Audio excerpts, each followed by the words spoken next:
Hola, ¿cómo están mis alumnos de sexto año de habilidades cognitivas? Espero que muy bien. La idea de hoy es trabajar un poco lo que tiene que ver con las inteligencias múltiples, ¿sí? Nos vamos a meter con esta cuestión. Veníamos trabajando las inteligencias en lo que tenía que ver con la teoría de Piaget, aprendimos un montón de cosas sobre eso.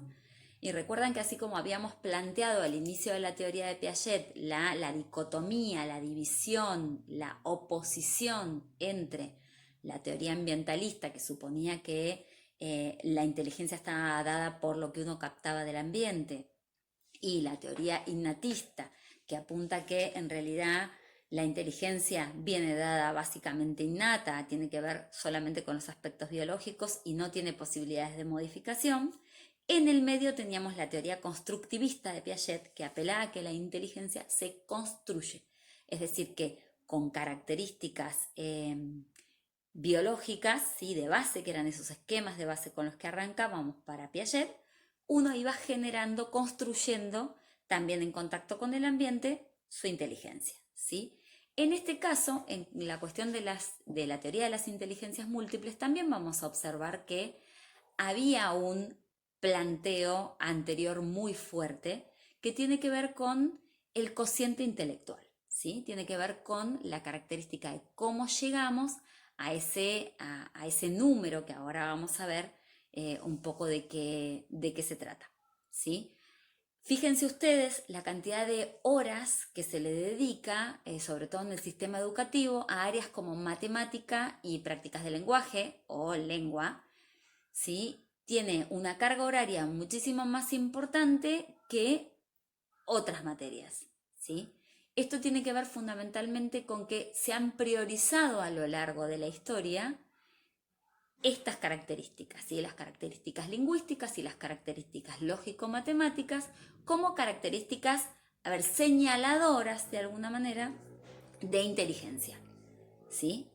De hecho, cuando hacemos los primeros test que surgen de inteligencia, ¿sí? El primero lo arma Binet, un investigador francés, que lo hace con la idea de detectar a los niños que necesitaban mayor ayuda. Pero luego se fue como desvirtuando un poco este sistema de calificación, generando el famoso número de DCI, que es el cociente intelectual, que vamos a tratar de pensar un poco cómo se ha dado. Por suerte en nuestro país no se evalúa a los niños de esta manera, pero hay muchos países en los cuales se les aplica un test a los niños que van a ingresar en la escuela primaria y se determina a partir de ahí si están preparados para ingresar a la escuela primaria común o si necesitan ir a una escuela especial para niños superdotados en el caso de tener más de 120 o en el caso de tener menos de 80 para niños con dificultades, ¿sí? A una escuela de nivel especial.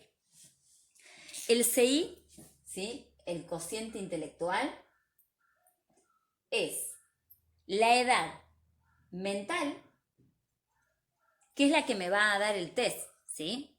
El test va a evaluar distintas cosas, de hecho el más importante de inteligencia es el WISC, ¿sí? Lo que va a evaluar es distintas subtareas, ¿sí? Que también hay muchas que bonifican por tiempo, cuanto más rápido lo hago, mejor me va a ir. Esa edad mental que me va a dar el test, dividida la edad cronológica que yo tengo, ¿sí? Mi edad en años. Eso multiplicado por 100. Entonces, si este cociente intelectual me da entre 80 y 120, estoy dentro de los parámetros normales, ¿sí? ¿Qué pasa con esto? Que esto no funciona tan así como parece funcionar y que hay muchos niños que incluso con un CI descendido, ¿sí? Que no alcanzan los 80, han sido brillantes en muchas otras cosas. Entonces el planteo fuerte de Howard Gardner, que es la teoría que vamos a empezar a ver ahora, la teoría de las inteligencias múltiples, tiene que ver con esto, con no centrarnos solamente en los aspectos lógico-matemáticos o en los aspectos lingüísticos, sino poder centrarnos en muchos otros aspectos que vamos a ir viendo de a poco, porque lo interesante de la teoría de Gardner es que muchas de estas cuestiones se pueden tratar de desarrollar. Y yo quería traerles para leerles un texto, ¿sí?, de un ejemplo, para que empecemos a pensar cuánto puede marcar la vida de una persona que nos pongan un número, ¿sí? Y este es un ejemplo que está dentro del libro de Gardner. 2 niños de 11 años están realizando un test de inteligencia.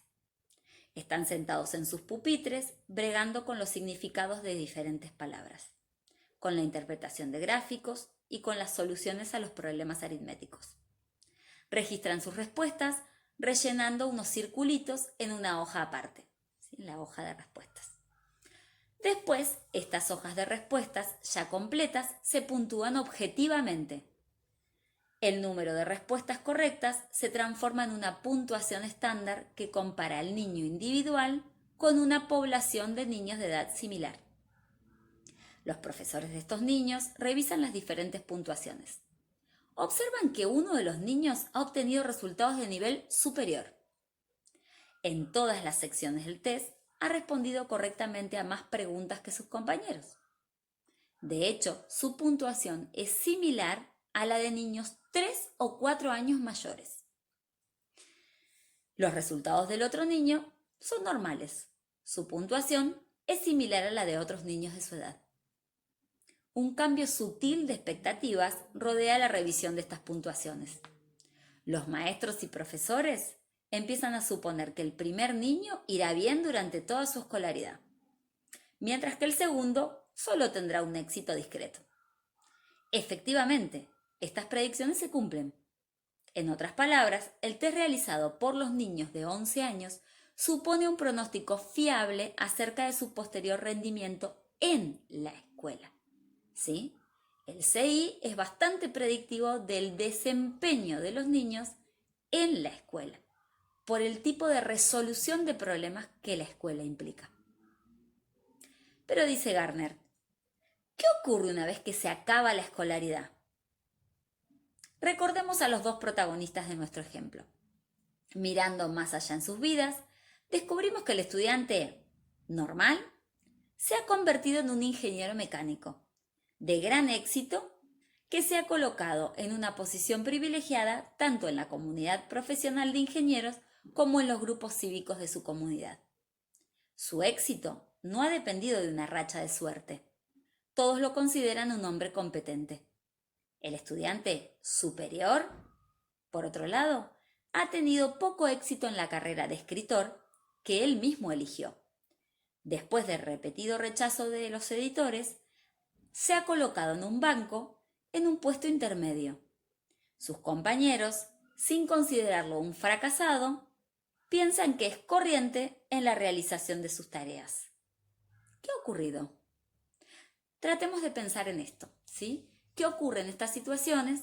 Porque esto también tiene que ver con que podamos empezar a pensar que tenemos que prestarle atención a otras características en nosotros y que no todos tenemos que sentirnos satisfechos de que nos vaya bien en matemática o en lengua, ¿sí? Que hay muchas otras áreas de la mente para explorar y que hay muchas otras áreas de la mente para incentivar y que hay muchas otras cosas en las que podemos ser muy buenos, ¿sí?